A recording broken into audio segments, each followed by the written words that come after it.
What sort of capacity do the people have that you're leading? By the end of this podcast or video, wherever you're watching this, you're going to have 3 tips for identifying and dealing with leading people who have a different capacity than you have.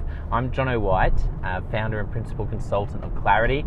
We work with leaders around the world, and I just want to thank you for listening or watching and for subscribing, following, liking, sharing. If you haven't done that, please could you do that now? It really helps us to get the word out to help more leaders become the best they can be. So today's question is, what sort of capacity do the people that you're leading have? And the reason I want to ask you this question is maybe you've never thought about this before, in terms of your capacity compared to the capacity of the people that you lead.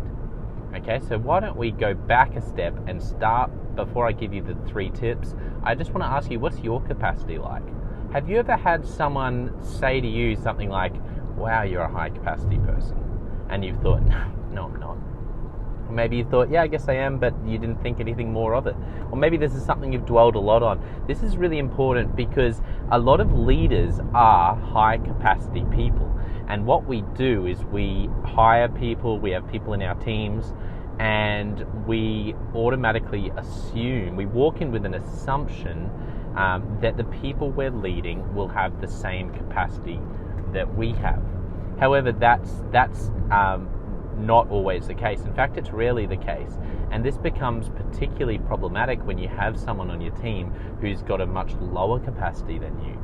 But there's also incredible opportunity in this, because there will be areas, or there can even be leaders where you're a lower capacity person, but you're a very strategic thinker, and you can actually lead people who have a higher capacity than you. It is possible. It all starts with having an awareness of your capacity and awareness of their capacity. So if that's what your capacity is like, then let's come back to the question that we started with, is what sort of capacity do the people have that you're leading? So you might have someone on your team where you go, wow, they're just a gun. They get things done almost, you go to say to them, hey, can you, and they're like already done. Or you throw 10 extra things on their plate and they don't even waver. Then you might have someone on your team who, for them, you give them just the one day-to-day thing to do, and it's like pulling teeth. Now, just a caveat, we don't want to confuse capacity with strengths, because sometimes someone will be high capacity. As an example for me, I would say that I'm high capacity at a high level strategic thinking sense. So put me, when I'm on an offsite with a leadership team and we're spending a whole day thinking high level, I am flying, and I would say I have a high capacity in that regard. Now, you asked me to do the most the simplest, easiest day-to-day task that particularly is out of my routine, and truthfully, I probably am quite low capacity.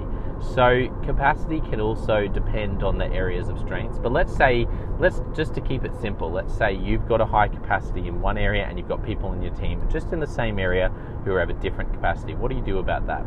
Well, the first thing is that you change your expectations. So leaders, if you want to lead well, if you want to have a great legacy, if you want to invest in people, you're going to need to get used to the fact that the people you're leading aren't you, and that they're going to take time to get to where you're at. Not everyone that you're leading is just going to be ready, flying off the, just ready to go 100% at what you do. I think a great measurement that's talked about is this idea of if someone can do it 80% as well as you. I've heard someone else say, and I agree with them, that it's actually more like 50%. If someone can do something that you're doing 50% as well, start investing in them to do it. Because as you invest in them, as you train them up, you can grow them towards the 100%, but this is where capacity comes in. You might need to change your expectations. You might have a 50%er on your team, and you've been frustrated for 3 months because you were doing something at your 100% level and you feel like they're doing it at 50%, and you're frustrated, and it's all sort of coming to a bit of a battle, and you're just really losing sleep over it, and it's just wasting a lot of your time. Well, have you considered that maybe their capacity is different to yours? Maybe they're a 50% person. Not to say that they're, once again, this isn't to say who's better or worse, and there's all the different areas of strengths that can affect this. But sometimes it's just helpful to go, wow, okay, maybe they're at their capacity. For me, if I was in their shoes, I'd be at half capacity, which is why I'm pushing them to produce more. But what if they're at their full capacity? What does it look like for me to have two of them to replace myself? And initially you'll be like, well, I can't do that because of, reasons 1, 2, and 3, but think outside the box. You might have to think outside the box, or you're going to need to look for someone who can do that at 100% capacity, which sounds like an easy fix, but sometimes can actually be the hardest solution, because if you're a very high capacity person, there may not be many people who have the same capacity as you, and if they do have the same capacity, they might be out there running their own things as well. So that's the first thing. You need to be willing to change your expectations of the people you lead. So the second tip when it comes to around this question, what sort of capacity do the people have that you're leading? Okay, the second tip is to focus in on strengths. So I know that I said earlier I wanted to try to differentiate a little bit, but when you start digging into capacity, it's really helpful to dig into strengths. I talked about myself and how I am, I'm just sort of wired for high-level strategic thinking, and I can do administrative tasks and day-to-day things. So don't get me wrong, it's not a cop-out to say that I can't do them, but I just have a very low capacity with them. It drains my energy.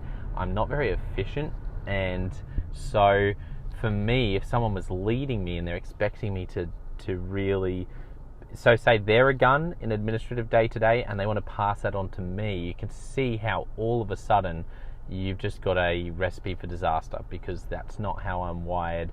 I'm a lower capacity than they are. Now, if you've got someone who's leading me who's really high capacity strategic level and they're handing over something that's at a strategic level to me, then we're probably going to fly and do well. So the second tip is to look into strengths. Look, if someone is really struggling on your team, is it a capacity question or is it a strengths question? Because perhaps you've got them sort of batting at the wrong position in the order, so to speak. Maybe they're actually better off in a different area or carrying some different responsibilities, but maybe it is a capacity issue. And the third tip that I want to say is I want you to get used to having to hire multiple people to replace yourself in one area. Okay, we started with change your expectations for the people you lead. Then we talked about looking at their strengths, but now I want you to get used to the fact that you're not going to be able to hire like for like. I know that you do that one hat out of 10 that you wear, and you figure that shouldn't even be one person's full-time job. Well, wait a second. What if it takes 2 people full-time to do what you've been doing with one hat? I know that drives you crazy thinking about that, but if you want to grow your business, your organization, your team, you want to build leadership capacity, that might be a reality you have to come to terms with. Get used to hiring multiple people to do one element that you've been able to do on your own.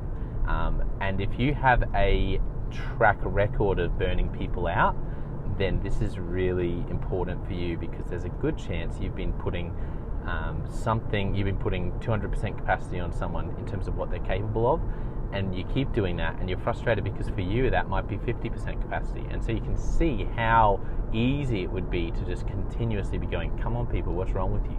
Why can't you just do this? This is 50% for me, but for them, if it's 200%, then of course that's not going to be sustainable.